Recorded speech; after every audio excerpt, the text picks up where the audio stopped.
નવમા દિવસે પણ ધરણા યથાવત. આદિવાસીઓ પહોંચ્યા સાંસદ મનસુખ વસાવા પાસે.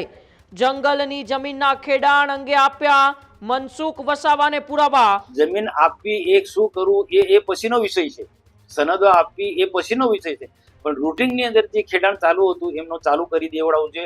જે ઉમરપાડાના લોકો ખેડે છે, ગુજરાતમાં આવા બધા કિસ્સાના ઘણી બધી જે ખેડે છે, જેની પાસે સનદો નથી, હજુ પેન્ડિંગ દાવા છે, હજુ નવા ખેડાણો છે, તેને જંગલ ખાતાવાળા ખેડવા દે છે. ઉમરપાડા તાલુકાના લોકો પ્રતિ આંદોલન કરી રહ્યા છે. તો એમને પણ મારી નમ્ર વિનંતી છે કે સાગબારાના ખેડૂતો પાસેથી 20 વર્ષનો હક છોડાવીને તમને જંગલની જમીન મળવાની નથી, એમાં જંગલ ખાતું પ્લાન્ટેશન કરવાનું છે. નવમા દિવસે પણ ધરણા યથાવત.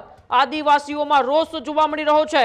આદિવાસીઓ પહોંચ્યા સાંસદ મનસુખ વસાવા પાસે. જંગલની જમીનના ખેડાણ અંગે આપ્યા મનસુખ વસાવાને પુરાવા. 1988 થી ડેડિયાપાડા સાગબારામાં ખેડાણ કરે છે આદિવાસીઓ. ત્યારે 20 વર્ષથી વધુ સમયથી આદિવાસીઓએ સિંચ્યો છે પરસેવો. મનસુખ વસાવાએ આદિવાસીઓની પડખે રહીને કર્યો હુંકાર. ત્યારે સાગબારાના ખેડૂતો સાથે આ હળહળતો અન્યાય છે, આવી વાત મનસુખ વસાવાએ કરી. આ આદિવાસીઓને અંદરો અંદર લડાવવાના કાવતરા છે તેવી વાત પણ મનસુખ વસાવાએ કરી.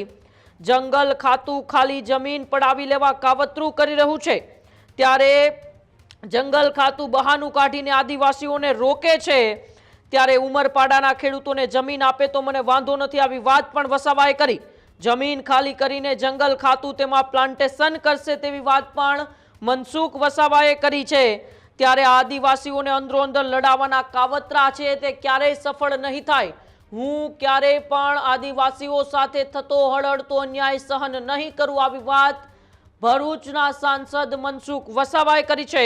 ત્યારે સાગબારામાં જંગલની જમીન ખેડાણ મુદ્દે વસાવા હાલ આકરા પાણીએ જોવા મળી રહ્યા છે.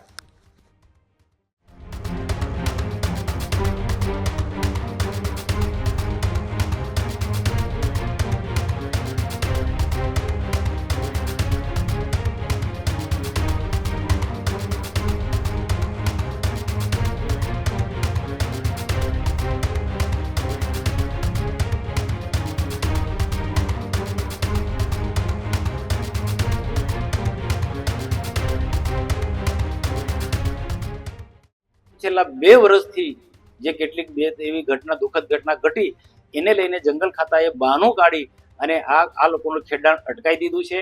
અને એમને રાબેતા મુજબ પેલા 20 વર્ષથી ખેડતા હતા તે રીતના ખેડવા દેવું છે. એમની માંગણી છે જમીન આપવી એક શું કરવું એ પછીનો વિષય છે. સનદો આપવી એ પછીનો વિષય છે. પણ રૂટિનની અંદર જે ખેડાણ ચાલુ હતું એમનો ચાલુ કરી દેવડાવવું છે. જે ઉમરપાડાના લોકો ખેડે છે, ગુજરાતમાં આવા બધા કિસ્સાના ઘણી બધી જે ખેડે છે, જેની પાસે સનદો નથી, હજુ પેન્ડિંગ દાવા છે, હજુ નવા ખેડાણો છે, તેને જંગલ ખાતાવાળા ખેડવા દે છે. જ્યારે આ 20 વર્ષનો એમનો અધિકાર છે, 20 વર્ષથી ખેડે છે, એમને રોકે છે. આ તદ્દન આ સાગબારાના ખેડૂતો સાથે હળહળતો અન્યાય ફરેશ ઉભા કરી રહ્યો છે.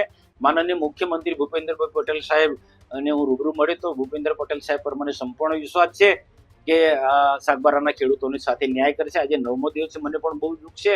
અને સામે જે ઉમરપાડા તાલુકાના લોકો પ્રતિ આંદોલન કરી રહ્યા છે, તો એમને પણ મારી નમ્ર વિનંતી છે કે સાગબારાના ખેડૂતો પાસેથી 20 વર્ષનો હક છોડાવીને તમને જંગલની જમીન મળવાની નથી, એમાં જંગલ ખાતું પ્લાન્ટેશન કરવાનું છે.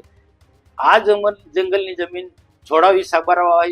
સાગબારા પાસેથી છોડાવી અને ઉમરપાડાના આદિવાસી ખેડૂતોને મળે એવું હોત તો મને કોઈ વાંધો નહોતો. પણ એ આદિવાસીને ત્યાં મળવાની જ નથી, ઉમરપાડાના ખેડૂતોને એ મળવાની નથી. એ જમીનમાં જંગલ ખાતું પ્લાન્ટેશન કરવાનું છે. એટલે આદિવાસીઓને અંદર લડાવવાના ધંધા આ જંગલ ખાતાના લોકો, ખાસ કરીને ત્યાંનો ડીએફઓ અને એસીએફ ત્યાં આ પ્રકારના કૃત્ય કરી રહ્યા છે. આદિવાસીને લડાવવાના અને પોતાના પ્લાન્ટેશન કરી અને કરોડો રૂપિયા, લાખો રૂપિયા કમાવાના આ જંગલ ખાતાના ધંધો છે. જો ચોક્કસ અમે ધ્યાન દોરીશું.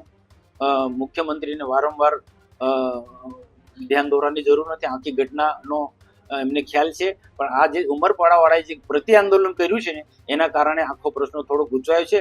એમાંથી અમે ઉમરપાડાના, એટલે જ મેં આપના દ્વારા અપીલ કરી કે ઉમરપાડા વિસ્તારના આગેવાનોને પણ વિનંતી છે કે આ સાગબારાના ખેડૂતો સાથે ન્યાય કરો. આદિવાસીઓ અંદર લડતા હોય તો આપણે સમાધાન કરાવવું જોઈએ.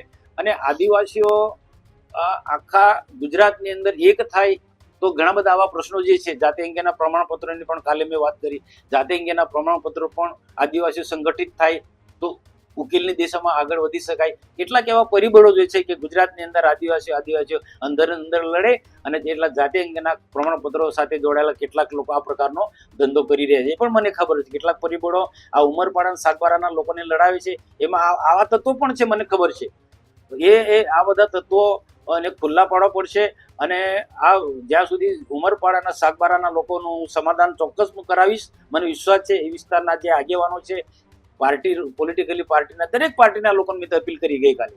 દરેક પાર્ટીના પોલિટિકલીના આગેવાનોને અપીલ કરી કે આપણે બધા આદિવાસીઓ એક થઈ અને આદિવાસીનો પ્રશ્ન ઉકેલીએ. ખેડૂત ભાઈઓ છે ખેતરમાં ડ્રોન ઉડાવતા હોય છે ત્યારે આપણે એક પ્રશ્ન સતાવતો હોય છે કે જે આપણે અત્યાર સુધી જીપીએસ ટેકનોલોજી વાળા ડ્રોન વાપર્યા છે, જેથી કરીને મોબાઈલ ટાવર છે અથવા તો હાઈ ટેન્શન લાઈન પસાર થતી હોય, કોઈ વૃક્ષો હોય, ત્યારે જે જીપીએસ ટેકનોલોજી વાળા ડ્રોન છે એમાં ટકરાય અને ટ્રેસ થાય છે.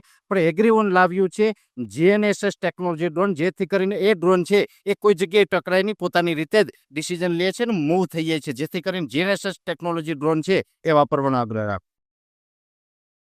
હજુ સુધી તમે અમારી ચેનલને સબસ્ક્રાઇબ નથી કરી તો અત્યારે જ ન્યૂઝરૂમ ગુજરાતને સબસ્ક્રાઇબ કરો, ફેસબુક અને ઇન્સ્ટાગ્રામ પર ફોલો કરો.